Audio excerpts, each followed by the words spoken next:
It's pretty straightforward no matter in polo or anything else. Number one, the things I always ask on, and we have a disclaimer on our pre-purchase, there are things that will not show up in a 1 hour segment of a horse's life, you know, just a thin slice of his life.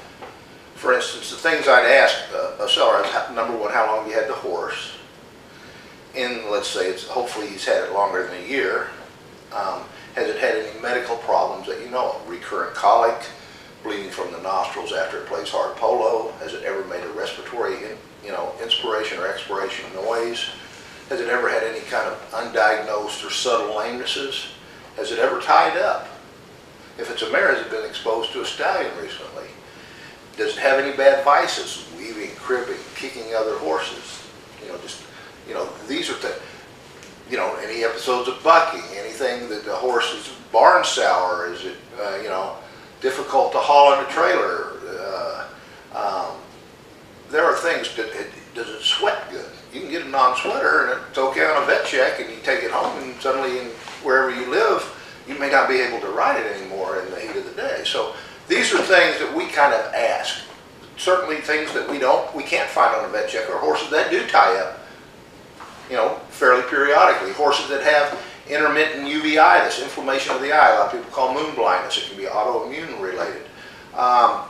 Does a horse bleed from the nostril? Certainly you wouldn't be able to find that on a routine pre-purchase. If it's a mare and she got out, and there's been stories where people buy a horse, have it for 8 months, and suddenly it's pregnant and having a baby right in the middle of their polo season because right before they had an early pregnancy.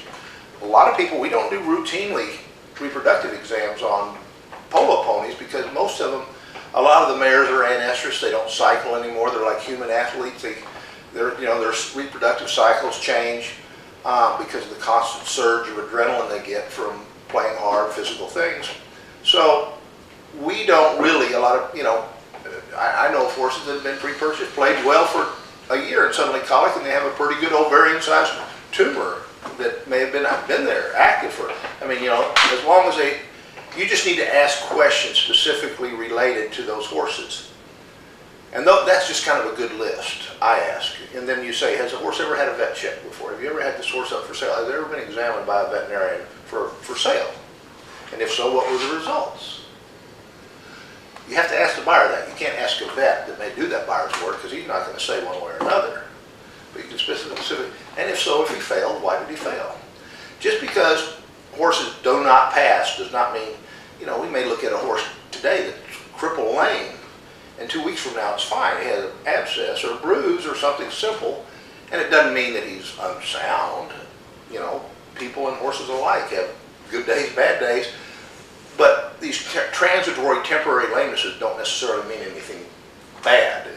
A lot of times we'll label that as temporary, unexaminable. The horse comes in and you listen to him, he's snotty and coughing, and you're not going to even want to mess with that horse until bring him back when he's well. But these are the things that I would ask the buyer. And of course, besides that, there's horseman issues on what does he go in. Is there a problem with feeding him up? If he's a skinny horse, maybe there's a reason why he's skinny and not well fed for, because he turns into a Frankenstein when he's fed up. Those are the specific questions I'd ask the seller. You may end up having just make a list of them, refer back to them, because like I say on the last page of our pre-purchase exam, there's a thing that says there's certain things we can't pick up. Some of these horses play hard, and after they play hard, they may have a transitional lameness that lasts for 24 hours and then it's gone. So for us to say, hey, everything's fine when we spend an hour and a half, 2 hours looking at a horse, doesn't necessarily mean he's absolutely pristine and virginal.